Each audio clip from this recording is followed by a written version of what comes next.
¿Qué tal, amigas y amigos del Soberano? El día de hoy nos acompaña aquí en la Casa del Pueblo un gran personaje del Poder Judicial que en este momento está compitiendo pues en estas elecciones históricas. Me encuentro con el queridísimo Jaime Santana Turral. Muchísimo gusto tenerte por acá. Carlos.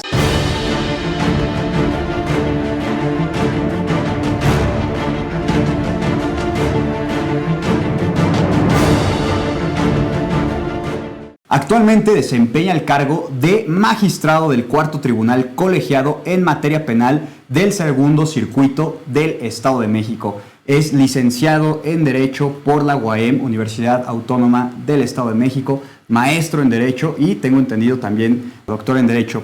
Pero bueno, Jaime, cuéntanos más sobre ti, sobre tu infancia, sobre tu adolescencia. ¿Cómo es que decidiste tomar este rumbo de estudiar esta noble profesión? Mira, yo decidí estudiar la carrera de licenciado en Derecho derivado de una injusticia legal que se cometió en contra de mi padre. Cuando yo estaba pequeño, mi padre fue despedido de la empresa en la cual él trabajaba y pues aprovechándose de la poca preparación académica que tenía mi padre, solamente estudió la primaria, pues la indemnización que se le proporcionó fue totalmente injusta. A partir de ese momento es que decidí no solamente estudiar la carrera, sino estudiar en sí mismo, porque en mi infancia, en el ámbito en el cual yo me desenvolvía, pues el estudiar no era opción. Veníamos de abuelos campesinos, mi padre obrero, mi madre empleada doméstica, y entonces no era opción para nosotros el estudio. Afortunadamente, mis padres ya con una visión distinta nos impulsaron para tratar de estudiar. Y a partir de ese hecho que marcó mi vida en el sentido de advertir en la propia familia una injusticia, fue que decidí estudiar Derecho. Ahí fue el punto que marcó mi vida para poder estudiar esta noble carrera que es el Derecho mismo. Claro, bueno, y es que pues precisamente muchísimas personas también que han estado aquí en El Soberano nos han comentado casi lo mismo, ¿no? Que surge esta pues incomodidad desde pequeños por la obtención de justicia. Tal es su caso, como ahorita nos comentaba. Y otra pregunta ya para irnos metiendo más a este proceso judicial. ¿Usted tiene algún caso que haya marcado hasta este momento su trayectoria, su vida, además de esto que le sucedió a su padre? Mira, hay muchos casos que recuerdo, ¿no? Pero hay uno especialmente que recuerdo con mucho afecto y veo la importancia de hacer un buen papel como juzgador. En mi función como juez de distrito en materia de procesos penales, me tocó llevar substanciar y dictar una sentencia en contra de un joven, 19, 20 años, por un tema de un delito contra la salud, un delito de mínima gravedad, al cual le impuse yo una pena mínima porque las circunstancias del caso no meritaban mayor sanción. Claro.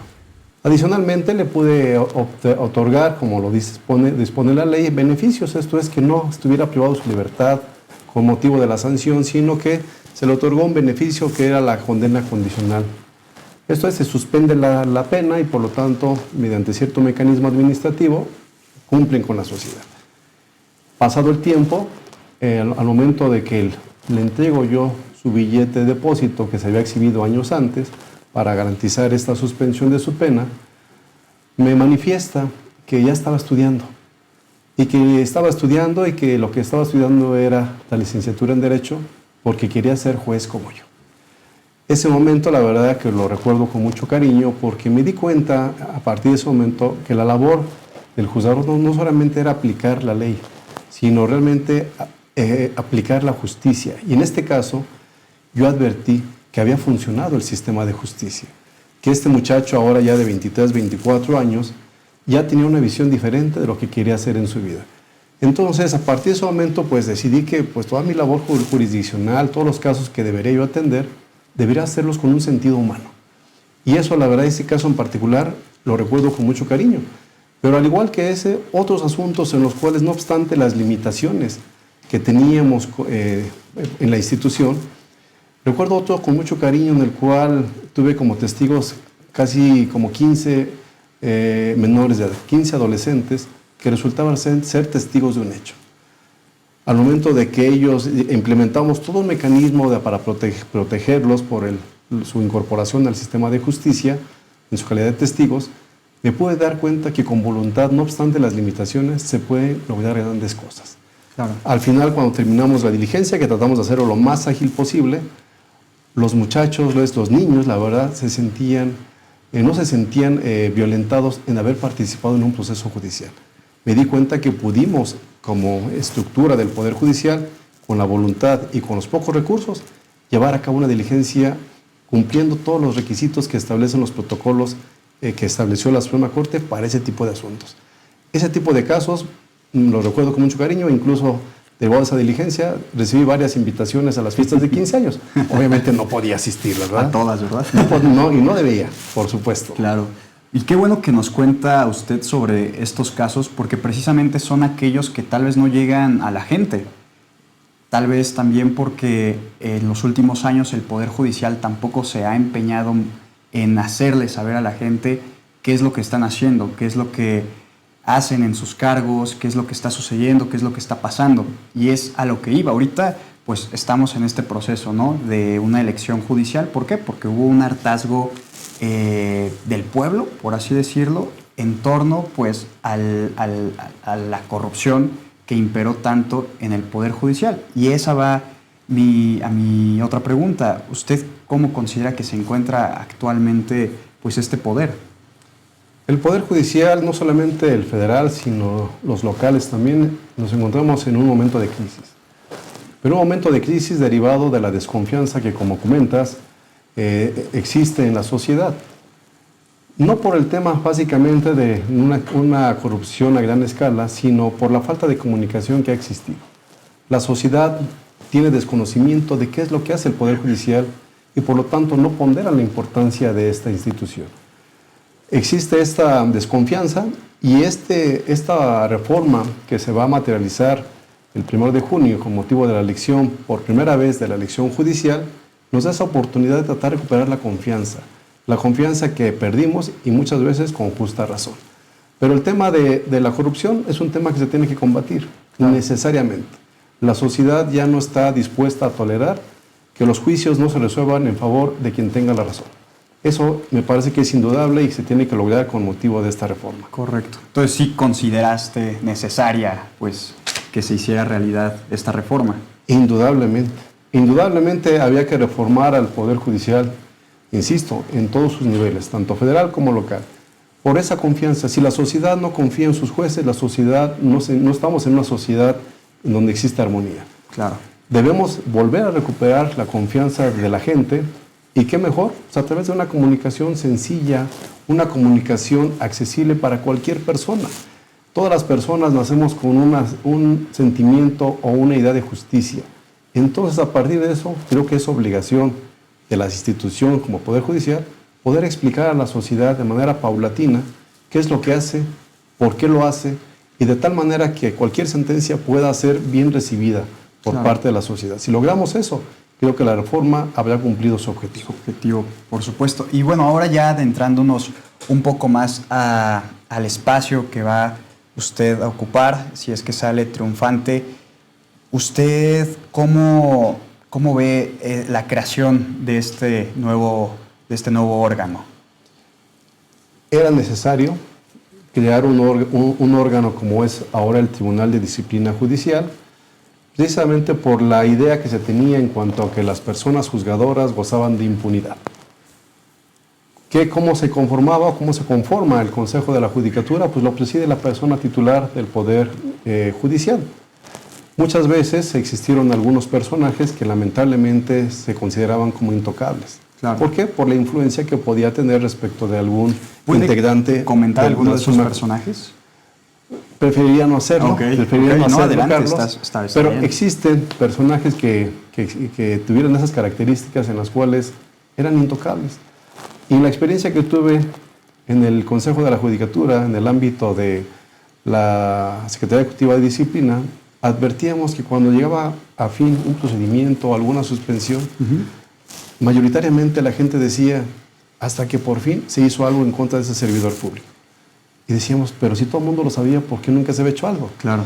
Ese tipo de situación nos advertíamos que era un tema de proteger y considerábamos que si no se hacía público, creíamos que no existía. Y no, las situaciones irregulares ahí existían. Por eso ahora la creación de este tribunal que va a tener una independencia, una autonomía, que no va a depender de ningún otro poder, me parece que tendrá las capacidades para poder juzgar de manera libre y de manera independiente y obviamente de manera con estricto apego a la legalidad. Eso creo que es indudable que debe ser así. En caso de que resulte victorioso de esta elección, ¿qué es lo primero que haría al llegar a su cargo? Lo primero que quería sería fortalecer los dos órganos auxiliares que va a tener este tribunal. Este tribunal va a tener dos funciones, el tema de la evaluación al desempeño y el tema disciplinario en estricto sentido. Pero para tal efecto contará con dos órganos auxiliares. Claro. Uno es el órgano de evaluación al desempeño judicial y el otro el órgano de investigaciones. Uno, un tema preventivo para poder valorar las capacidades técnicas, los valores mismos que puedan tener los nuevos juzgadores, y el otro, un tema ya de sanción en caso de que desvíen el camino. Me parece que el fortalecimiento de estos dos órganos auxiliares será fundamental para el éxito del tribunal. Si alguno de los dos falla, entonces las cargas se inclinarán hacia el tema disciplinario, que es el que yo considero debería ser el menos exigible. Claro. ¿En función de qué? Si tenemos un buen nivel de evaluación, de nivel de desempeño y damos el correcto seguimiento a través de este órgano, entonces el tema disciplinario, considero, deberá de reducirse a un número poco significativo. Pero si no se hace de manera correcta, entonces el tema disciplinario estará incrementándose y es lo menos deseado. ¿Por qué? El iniciar procedimientos de manera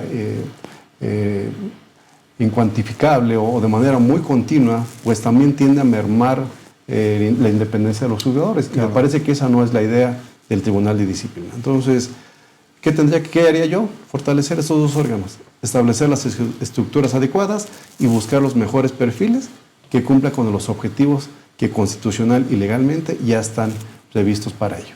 Perfecto. Y bueno, tengo entendido que también este órgano se va a encargar en cuanto a la sanción a sancionar ministros, ¿no? En caso de que no tengan un cumplimiento correcto. ¿Sí se piensa hacer o se va a seguir como en este poder judicial que actualmente vivimos, en donde pues Norma Piña se puede ir a sentar con Alito Moreno a la casa de otro ministro y pues tener ahí quién sabe qué conversaciones? Sí ameritaría, una sanción ese tipo de reuniones. ¿Qué percibe usted al respecto de todo esto? Mira, me parece que no habría motivo para hacer una distinción. Si la Constitución y la ley facultan a este tribunal para realizar investigaciones, también para las personas que resultan electas como ministras, me parece que será obligación necesaria del tribunal actual. Claro, para el tema de los ministros, ministras, se requiere un procedimiento diferente.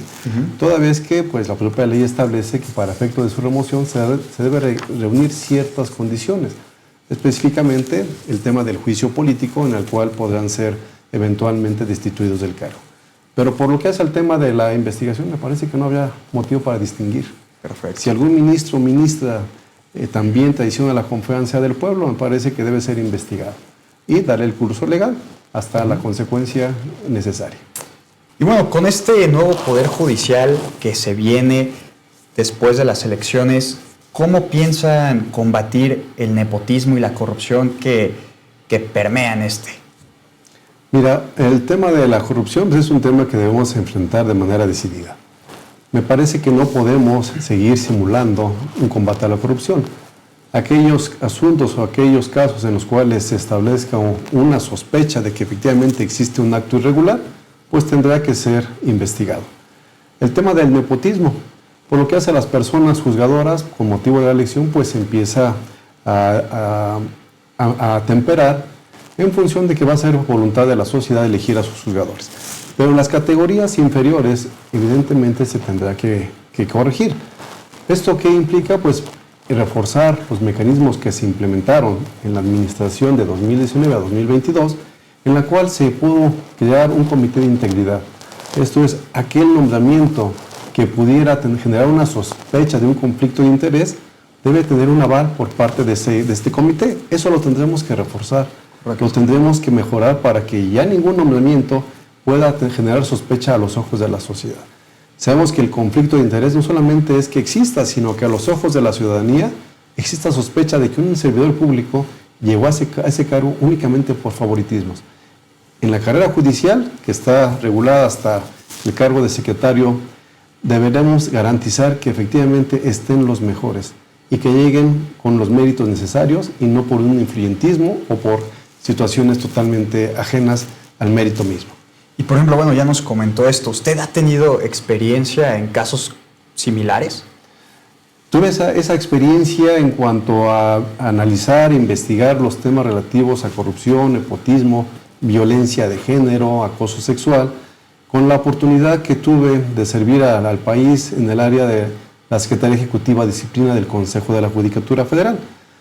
Esto bajo la administración del ministro Arturo Saldívar. Él me confió esa gran responsabilidad y pudimos diagnosticar lo que existía en el Poder Judicial, encontrando aspectos que realmente dañan a la institución. Se realizaron ciertos mecanismos, ciertos programas para ir combatiendo. Se crearon unidades específicas para combatir el tema del acoso sexual y la violencia de género. Esa unidad no existía.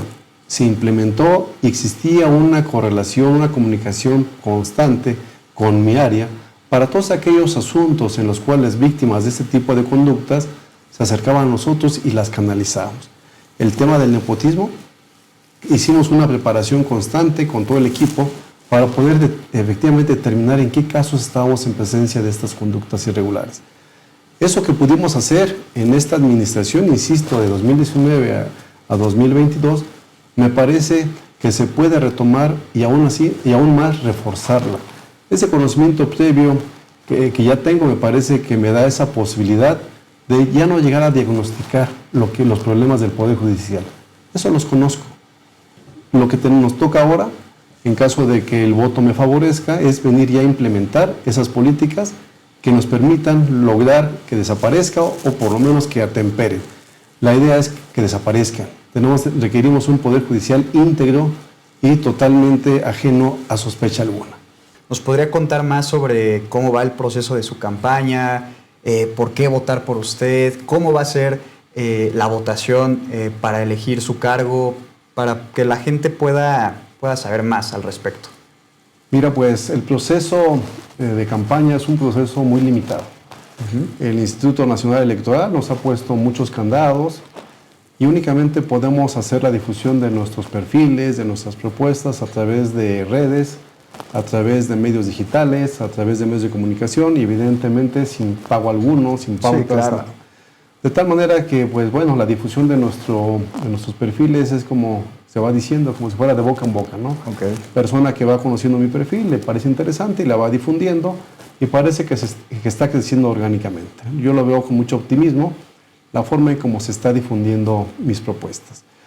¿Cómo se va a votar ese día?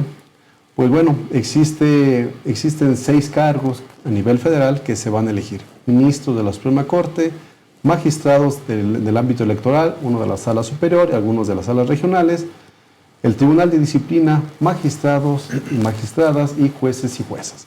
En total serán 6 boletas. Cada una se identifica por un color. Del lado izquierdo, viéndola de frente, la boleta contendrá un listado de nombres de mujeres y del lado derecho un listado de hombres. Se elegirán de acuerdo a la configuración de cada órgano cierto número de integrantes, por lo que hace al Tribunal de Disciplina 5 integrantes, 3 mujeres y 2 hombres. Del lado derecho aparecerán 2 recuadros en el cual la gente tendrá que anotar el número del candidato que consideren es el idóneo para este cargo. En mi caso, el número 37 es el número que me fue asignado en la lista que fue publicada por el Instituto Nacional Electoral. Ok, y bueno, ya también para ir terminando esta charla, ¿qué propuestas son las que usted está ofreciéndole al pueblo de México? Si nos puede platicar también sobre ellas. Claro que sí. Las propuestas que tengo para el pueblo de México es, en principio, el combate a la corrupción, el combate al nepotismo, que han sido males que ha tenido el Poder Judicial de la Federación, el combate a la violencia de género y el acoso sexual en la institución, que lamentablemente no se ha podido erradicar, pero adicionalmente el tema de la transparencia. Y el tema de la transparencia y el tema de la comunicación efectiva con nuestra sociedad. Asunto aquel que llegue a esta instancia y que consideremos deba ser conocida por la sociedad, me parece que es obligación de difundirlo y que la gente conozca por qué se le sanciona, o mejor aún, por qué no se lo sanciona a un juzgador. En el sentido de que después de una investigación, la gente quede satisfecha de que se investigó debidamente y si se encontró una causa de responsabilidad, tenga la certeza de que ese servidor público deberá ser sancionado. Esta es la propuesta, espero ganar la confianza de la sociedad y pues bueno, el 1 de junio veremos el resultado. El 1 de junio veremos el resultado y pues aquí una última pregunta es, en caso de que resulte ganador, ¿vendría aquí a El Soberano para otra entrevista, pero ahora ya siendo electo?